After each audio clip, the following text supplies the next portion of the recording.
I'm reading this new book by this Marine sniper, Medal of Honor winner, Dakota Meyer. Name of the book just came out. It's called From Why to What. It's about the power of shifting all your questions from why to what questions. From problem questions to solution questions. Great book. It's not long, packed with insight. And part of what he talks about are the actions that we take subconsciously, otherwise known as habits. Talks about our habits. Habits make the man. And that one of the worst habits of all, and the bad habit that he saw in so many people, and it drove him crazy such that it inspired him to write this book, was the habit of clock watching, of being a clock watcher. Essentially, going about the actions that you take and waiting for the appointed or the allotted time to be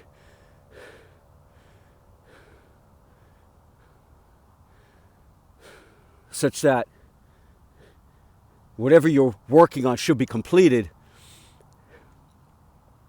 and that you're just keeping your eye on the minutes as the clock ticks down, and you're just waiting. You can't wait for that clock to strike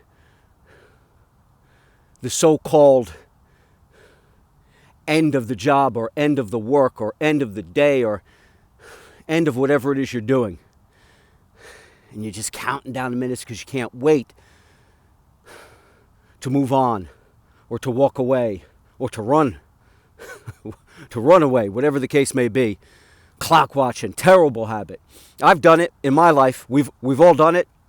I don't do it anymore. I definitely don't do it anymore. And in reading his chapter on clock watching, it really started to resonate how if we're doing something, if we're taking an action, if we're working on something, if we're investing our time in something, if we're doing a task, whatever it might be, the worst of all is if it's your job, if it's your career, and every day you're counting down the minutes till the bell rings or till the clock, till it says 5:30. Right? The clock says 5:30 or the clock says 6 o'clock. Whatever time, whatever it is you're doing for a career, that's the worst. If you're counting down the minutes to the day end so you can go off and do other things that you'd rather be doing, man, you're in a dead end.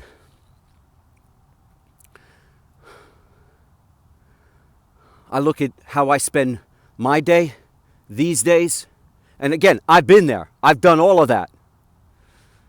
Been there, done that, got the t-shirt. But for a long time now, I spend my days never having enough time to finish.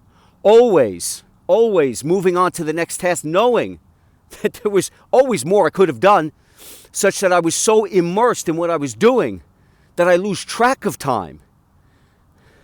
And in fact, those precious moments where I have a modicum of extra time, I'm savoring it. I'm savoring each minute. I did a whole message on it. Check it out. It's called White Rose's Stopwatch. Check that one out. But I recognize the significance of time such that I don't want to waste it. And I also recognize that I want to spend my time doing things where I'm not obsessed with, is the time come yet that I can leave? Has the seconds counted down to the point where I can go? Is the clock telling me when my job is done, when my task is done, when what I'm busying myself with is done? Or am I moving on to the next thing because I have to get to the next thing, because I'm late for the next thing? That's how my days are now. I'm constantly moving to the next thing, knowing that it's all just whizzing by, and that I don't have enough time for all the things that I want to do. Think of that. And that I'm so lost in what I'm doing, so immersed in what I'm doing, so invested in what I'm doing, that I lose track of time. I'm like, man, I wish I had some more time. Oh man, I only have 2 hours left to do this. I got a lot to do, and the time zips by, right? It just.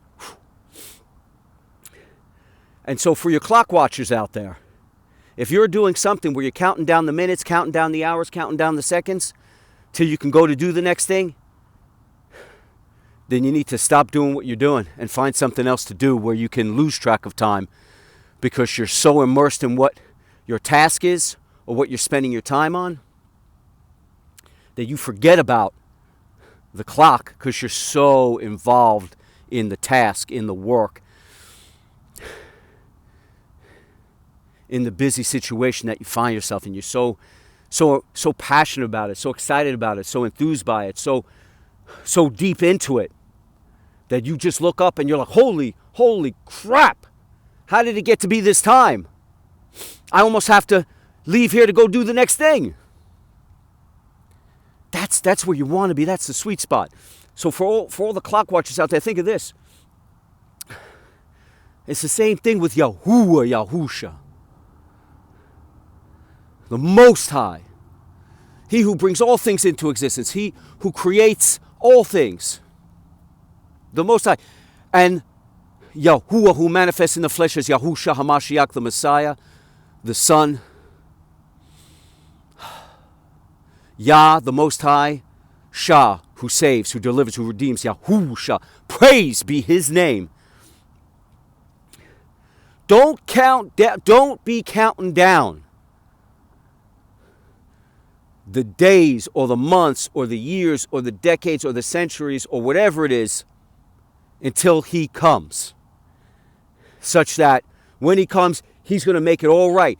He's going to fix this world.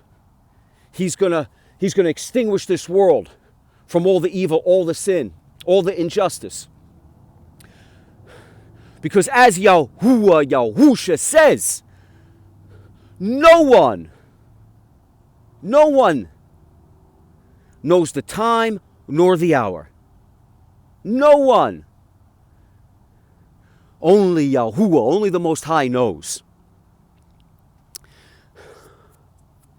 And Yahuwah, Yahusha will come when you least expect it. And so instead of thinking about when he's going to come to fix this world, or when he's going to come to fix his people and make everything right, get to fixing yourself now. Get to using, get to leveraging, get to taking advantage of, get to appreciating the gift that he's given us such that it multiplies. Don't watch the clock for his return to take care of all of this.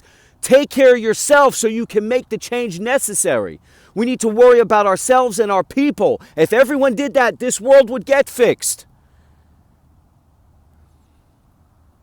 But that's not going to be the case. So he will come and he will wipe out the evil and the sin, the decadence, depravity, defilement, debasement of this world. It will happen, but in the interim, don't wait around for it. Don't watch the clock for it.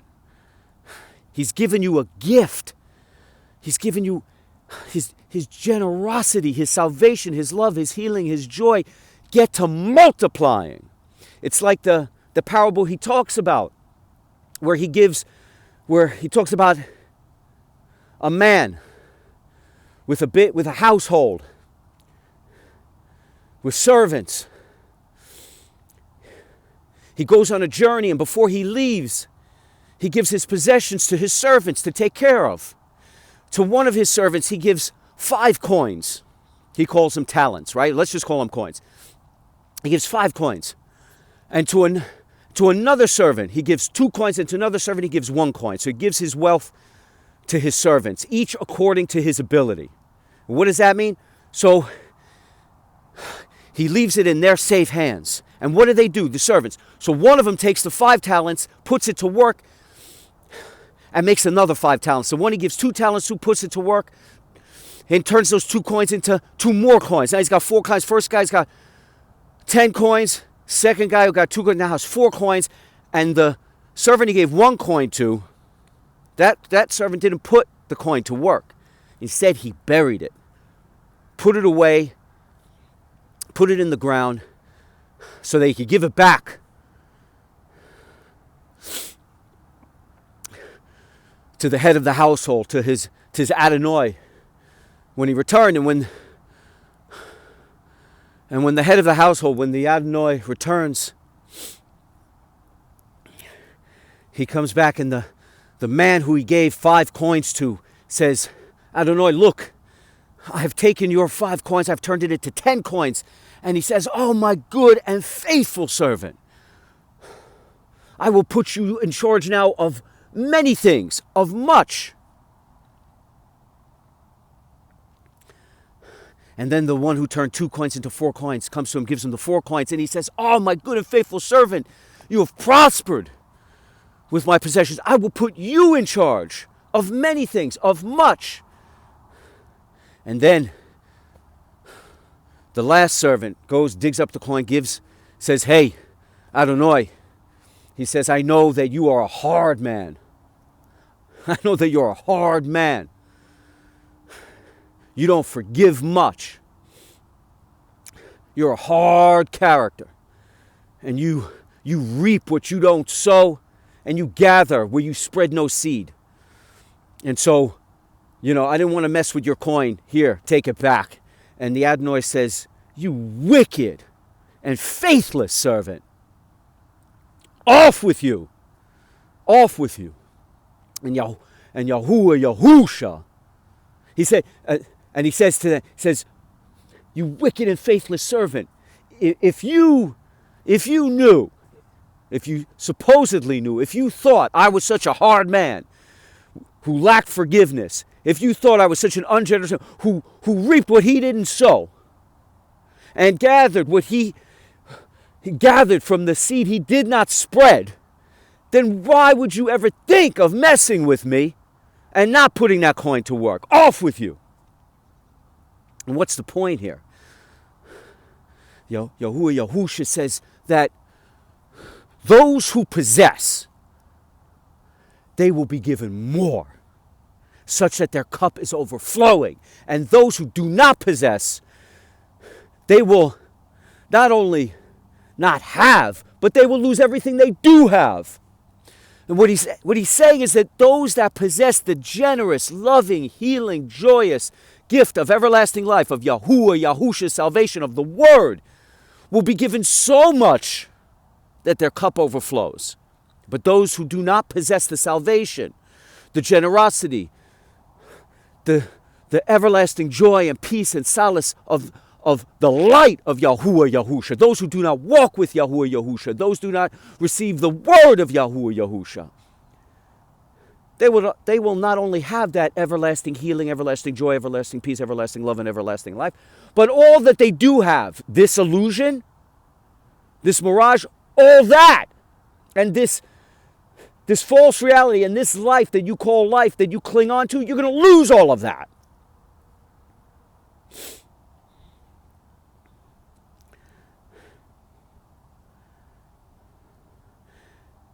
And so we want to make the most of what he's given us. We want to make the most of our time. We want to make the most of his creation. And that's why we want to get to multiplying his love, multiplying his word, multiplying his salvation, multiplying his generosity, multiplying his forgiveness, prospering in his love, prospering in his everlasting life.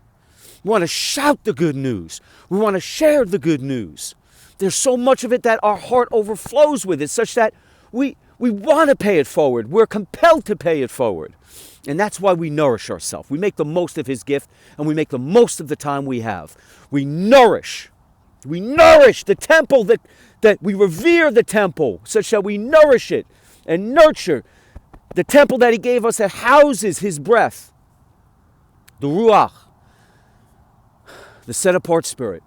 We nourish the mind with good, wholesome, productive knowledge, and we nourish and nurture the soul with the words, the phrases, the parables, the teaching, the good news, the story, the life, the commandments of Yahuwah, Yahusha, and the teachings of his disciples and apostles. Don't watch the clock, and let your life, and more importantly, your everlasting life, slip by.